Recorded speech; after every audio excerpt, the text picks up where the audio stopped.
Hello, class. This is Marcella again, and today we're going to be talking about disturbance and regeneration. So, in the last lecture, we talked about a lot of different types of disturbances, and disturbance really impacts not only your overstory, but also your regeneration. And regeneration uh, definitions from the Dictionary of Forestry. Ecology describes it. More of an ecological description is the establishment of progeny from a parent plant. With silviculture, it's seedlings or saplings existing in a stand. And this regeneration, this is really important, and this is really your future stand. This is the direction your stand is going to. So it's really important to focus on this. And regeneration is one of those three things, three aspects when we talk about silviculture. So we have regeneration, we have tending, and we have harvesting. So we have that. So this is a key component of a silvicultural system. So we talked about in the previous lecture that disturbance creates mosaics, and there's also gradients of disturbance from extremely severe and stand replacing to less severe and more low intensity.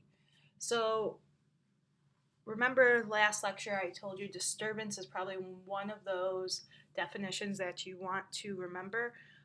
Take a moment and see if you can write down the definition of disturbance.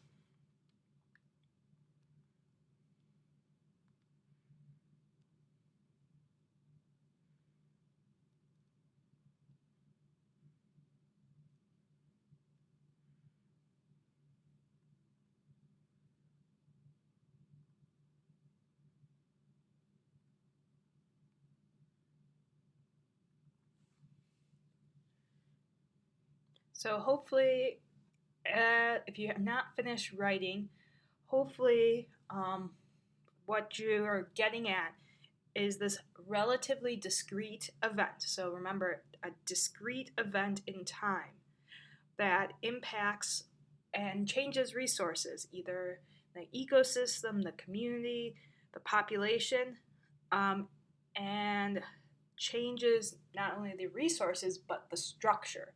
So those are kind of those key things: discrete event in time, change in resources, and impact to structure. So, got that definition, important definition. So, when we're thinking about disturbance, we have to think about not only the type of disturbance, but how the disturbance impacts the forest. So, how does it impact the overstory? How does it impact the structure, the composition? And also, how does it impact our environment? How does it impact the soil? How does it impact the amount of water coming through? How does it impact the potential temperature going from a very shaded environment to an open environment? That's going to impact the temperature, that ground level temperature. So, different disturbances favor different species, and many species can occur after a variety of disturbances. So, after a disturbance, it's key. Well, after a disturbance, regeneration is pretty common. So, depending on what it is, um, you're you're probably hoping you're going to get regeneration, and regeneration can happen in a variety of different ways. So, we can talk about seeds, root sprouts, stump sprouts, layering, and advanced regeneration. So we're going to go through all these different types of regeneration. So seeds, obviously there's various sizes and seeds are disseminated in various ways. So when we think of seeds, we have to talk about a few definitions. So germination is the beginning of growth of a mature, generally dormant seed, spore, or pollen grain.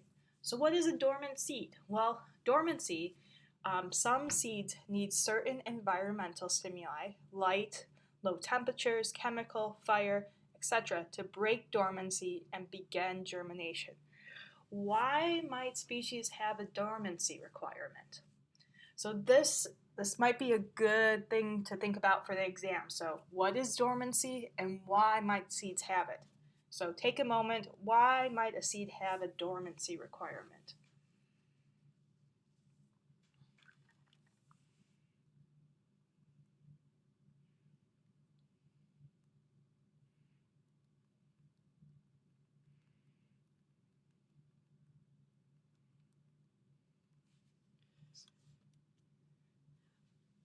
One of the main ideas, one of the main hypotheses is to optimize establishment conditions. So dormancy allows the seed to really, for it to break dormancy, it's going to be establishing, it's going to begin growing, it's going to begin doing all this stuff in these kind of optimal conditions, hopefully. So how do we move seeds? So if they're light and aerodynamic, such as maples, we can move them by wind. So obviously, distance is influenced by weight, and different species have different kind of adaptations. So if you're in dendrology right now, you're probably talking about seeds a lot. So as you're taking that class, as you're out in lab, as you're walking around campus, and even if you're not in that class, as you're walking around campus, look at the different types of seeds that may be falling this time of year. So wind dispersed species include cottonwoods, aspen, maples, pines, firs, hemlocks, and birches. Animals also can disperse seeds, and some of the most when we think of animals, we think of fruits. So things like junipers, cherries, raspberries, they can all be distributed by birds and other animals. Acorns, pecans, pine nuts can be distributed by squirrels and other small mammals. A really specific example from out west is this mutualistic relationship between Clark's nutcracker and limber and whitebark pine, and that's the picture that's right here. So Clark's nutcracker is one of the main species that disperses whitebark pine. And what they're seeing is that with mountain pine beetle and also white pine blister rust impacting whitebark pine, we're seeing there's this hypothesis that if you lose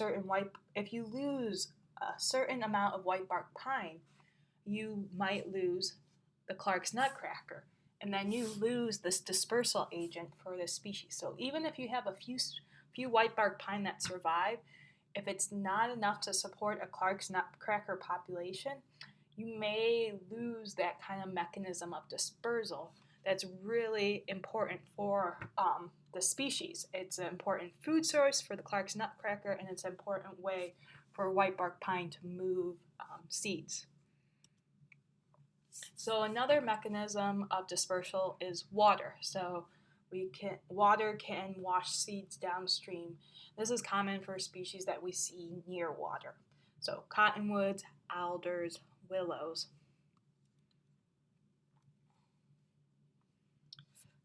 We can also look at a different type of regeneration mechanism, so root sprouts.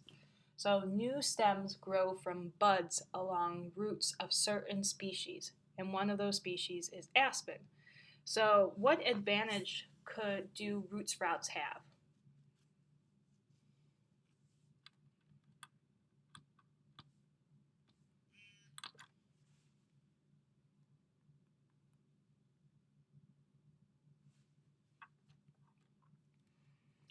They already have an established root system. So that's a really big deal. So they're already able to take advantage of this established root system that they don't have to invest as much energy in. Stump sprouts are also another way species can regenerate. This is evident in many hardwood species, and some conifers produce stumps. So we have birch producing stumps. Layering is also another way of regeneration, and that is where stems or branch touch the ground or becomes buried by litter or soil. So we can see this example: develops roots and existing or new shoots develop into a tree. And this is really common when we look at conifer species in the West for subalpine fir. It's really common for something like this to happen. Advanced regeneration is another mechanism, kind of different form of, advanced regeneration can occur from a lot of different ways. So it can occur from seeds, it can be from sprouting, it can become layering. Advanced regeneration is just regeneration that's already present in the understory. So you see this definition from the silviculture terminology, and this, I have supplied the website, so it's a little old, and generally the terms are pretty similar to the Dictionary of Forestry, but they have a few more terms. So advanced regeneration, seedlings or saplings that develop or are present in the understory. So again, advanced regeneration can come from seeds, it can come from sprouts, either root or stump, or it can become from layering. So it's just it's seedlings or saplings that developed or are present in the understory. And this advanced regeneration, it's often suppressed. And so there's often an overstory about them. So when you walk through a forest, when you're looking around campus, even in these little pocket forests, you see that it's not just the overstory. There are tree species in the understory. We would classify those species as advanced regeneration. So they're often suppressed, often have low light levels. So if we would remove the overstories, we would release this advanced regeneration. And it's commonly thought that the released trees act their size, not their age. So some of these species can last a long time. They can be 20, 30, 40, 50 years old and still be this little 2 to 3 foot tall seedling or sapling. So even though they're old, they often act their age once they're released. And they can grow very quickly once they are released. So that kind of wraps up this topic of disturbance and regeneration. So this is kind of filling in disturbance impacts forests, disturbance impact sites, and now we have to. So now that we have this disturbance, what happens next? Well, hopefully that's happening. What's happening is some kind of regeneration. So we covered a few different types of regeneration, a few different ways regeneration happens, and that's it. So I'll see you guys in class.